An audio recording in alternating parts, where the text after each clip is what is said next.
Samrat and company? The best thing is we are first, so you have to ask the others. Sorry, I don't mean it badly, but they, you know, I think this will set some barometer at least. And I think जब हम लोगों ने film announce की थी तो it was a totally unexplored territory. किसी ने detective सोचा नहीं था. Even जो भी करवा लो जो रिलीज हुई, that was not announced. And हम लोग डरे हुए थे कि बहुत अलग है, क्या होगा? We may just fall flat on our faces.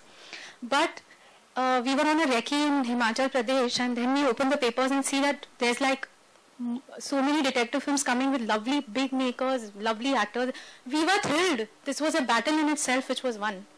That, you know, we being sort of my first film, his second film, and we decided such a different genre, and people are walking on that path, which means the path is correct. So I know there's a lot of competition, but I just add to this कि the USP of our film is we are very honest to the genre. It's a very dedicated detective cinema. Though it's a mainstream Bollywood cinema, लेकिन साथ साथ ये detective बिल्कुल authentic detective film बनाना है. ऐसा नहीं कि एक comedy film बनाना है detective background पे. फिर उसको कोई फर्क नहीं पड़ता आप क्या बना रहे हो detective background. But it's a detective film. It is entertaining cinema, but it's a detective film.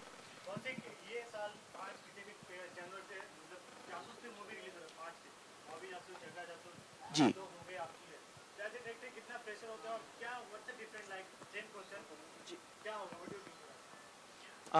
Pressure तो नहीं बल्कि खुशी है, जैसे कविता जी ने बोला, और भी लोग बना रहे हैं, बहुत अच्छी बात है. और सबसे अच्छी बात है ये सब बहुत अच्छे मेकर्स हैं जो बना रहे हैं. They are all very well known makers. मतलब कहीं ना कहीं हम सही दिशा में हैं हम लोग सब लोग. और एक चीज इसमें, जैसे यदि आप बोलते हो इसी क्वेश्चन को थोड़ा सा इलाबोरेट करने के लिए, कि इतने सारे डायरेक्टर स्टोरीज इसलिए बन रही हैं क्योंकि अभी हमारा जो सिनेमा है, हमारा लिटरेचर है, सब कुछ एक ग्लोबलाइजेशन के थ्रू गुजर रहा है, जैसे बाकी अन्य फील्ड की तरह. अब तक हमारे यहाँ पे ये जॉनर अवहेलित शायद इसलिए था क्योंकि कोई भी cinema is always inspired by it's literature. यदि आप देखो शर्लक होम्स क्यों है, क्योंकि 125 साल पहले सर आर्थर कॉनन डॉयल ने शर्लक होम्स लिख के गए हैं. अभी फेलुदा की बात कर रहे थे राजीव जी, और ब्योमकेश बख्शी, ये सब सिनेमा बाद में बनी, पहले तो लिटरेचर में आया. हिंदी सिनेमा में ऐसा ऑथेंटिक डिटेक्टिव स्टोरीज, जितना मैंने रिसर्च किया, जितना हम लोगों ने रिसर्च किया, ऐसा ऑथेंटिक डिटेक्टिव स्टोरीज नहीं है. अभी हम लोग बाहर के लिटरेचर, अभी उस दिन हम लोग गए थे रिदम हाउस कुछ देखने, फेलुदा के पूरे सेट रखे हुए थे बंगाली फिल्म्स, और यहाँ मुंबई में शर्लक होम्स की आपको सारी फिल्में आज मिलेंगी. तो हम बहुत ग्लोबलाइजेशन हो रहा है, पूरा दुनिया हमारा स्क्रीन है, हमारा प्लेटफॉर्म है, इसलिए अभी हम डिफरेंट जॉनर एक्सप्लोर कर रहे हैं. इसलिए 5 लोग और बना रहे हैं, with all due respect. Sorry आप प्लीज, जैसे अभी मैं बोल रहा था, ये जासूसी दुनिया के साथ, मतलब डिटेक्टिव की दुनिया के साथ मैं हमेशा बड़ा हुआ हूँ. मतलब ये Sherlock Holmes, Hercule Poirot, Miss Marple, Feluda, Byomkesh Bakshi सारे ही फेवरेट हैं सारे के साथ. लेकिन यदि आप बोलो ओरिजिनल इंस्पिरेशन कहीं ना कहीं तो ऑलवेज शर्लक होम्स रहेगा. जब ओरिजिनल लिटरेचर की बात कर रहा हूँ मैं, कोई अडॉप्टेशन की नहीं. ओरिजिनल इंस्पिरेशन हमेशा एसी डाल की शर्लक होम्स ही रहेंगी. राजीव, एक थीम म्यूजिक होती है किसी भी डिटेक्टिव फिल्म की, तो इसकी कौन सी, अगर आप हम थोड़ी सी अगर ये बज रही थी ना अभी पोस्टर के पीछे, आपने गौर नहीं किया, आप पोस्टर को देख रहे थे आप. इसी के पीछे जो background score, I think if I am not wrong, है ना, that is one of the many. बहुत अच्छा बैकग्राउंड स्कोर क्रिएट किया है. इनफैक्ट ये फिल्म बनने के बाद बहुत चैलेंजिंग था हर डिपार्टमेंट के लिए. Let me quickly put in, it is not just about performances. ये फिल्म सिर्फ परफॉर्मेंसेज से या डायरेक्शन से नहीं बनी है. आपको direction is always the captain, but her department को बहुत मेहनत करनी पड़ी है, चाहे वो पोस्ट प्रोडक्शन हो, चाहे वो म्यूजिक हो, बिकॉज ये रेगुलर फिल्म नहीं है कि आपने कोई भी म्यूजिक लगाया वो चल गया. So when you hear the film, you will actually talk about, and I'm very very sure, आप बैकग्राउंड म्यूजिक के बारे में बात करेंगे, आप एक्शन के बारे में बात करेंगे, आप कैमरा वर्क के बारे में बात करेंगे, आप पोस्ट प्रोडक्शन के बारे में बात करेंगे, बिकॉज सबने कंट्रीब्यूट करके इस फिल्म को बनाया. सो बैकग्राउंड स्कोर जब हम उठेंगे फिनिश करेंगे, then you will hear it little, it's just a glimpse of the background score of the film. And कोई भारतीय जासूसी फिल्म जो आपको काफी भाई हो इंडिया में बनी? मैंने कहा ना कि मैं जासूसी फिल्में बहुत ज्यादा देखता नहीं था, यू नो, और हम लोगों के पास में जो आती थी वो बहुत, जितनी हमने देखी है वो बहुत ही करप्ट जासूस फिल्म्स हैं. You know, they are like little जासूस, little typical Bollywood, little, so it's a complete formula kind of a film. But authentic original जासूस फिल्म मैंने नहीं देखी है. एंड आई थिंक सुना मैंने कि शायद बहुत पहले 60s-70s में कुछ एक बनी थी.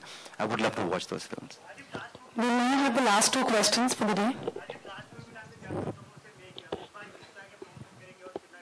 नहीं, मैं थोड़ा हूँ प्रमोशन करने वाला, मैं कौन होता हूँ? नहीं, last film I think whatever the producers thought was right, they did it, and whatever the producers think about the film. देखिए कहना बहुत आसान होता है कि प्रमोशन नहीं किया, उसके पीछे बहुत बड़ी सोच जाती है. I am very sure, you know, economics work होती है. एवरी प्रोड्यूसर नोज कि मुझे क्या करना है, कैसे करना है.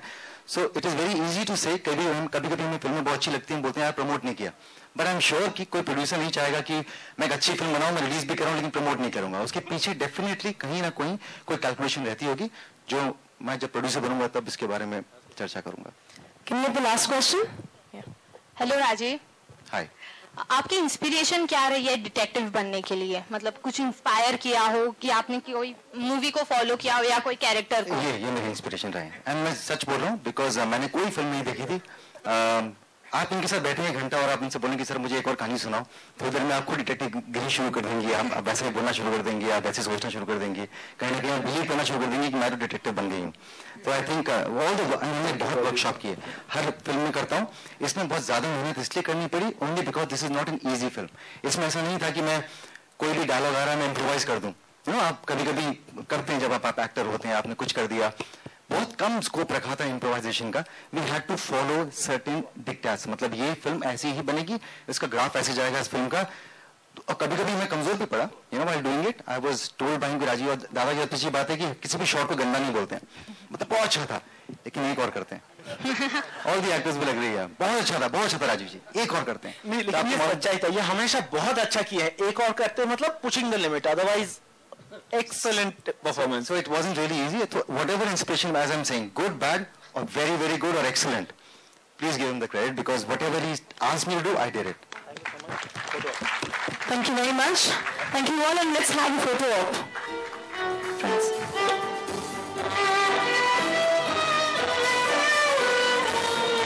Background score.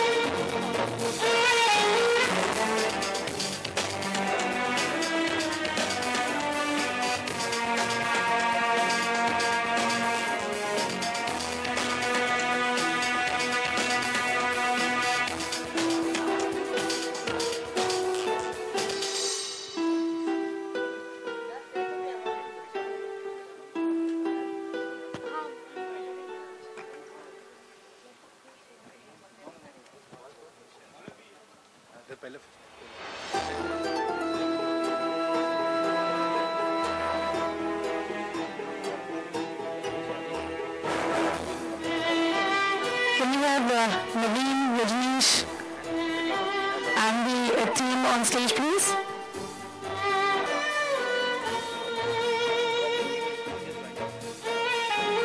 And we also have with us Naveen Prabhakar, the entire team to kindly join us on stage for the photo op.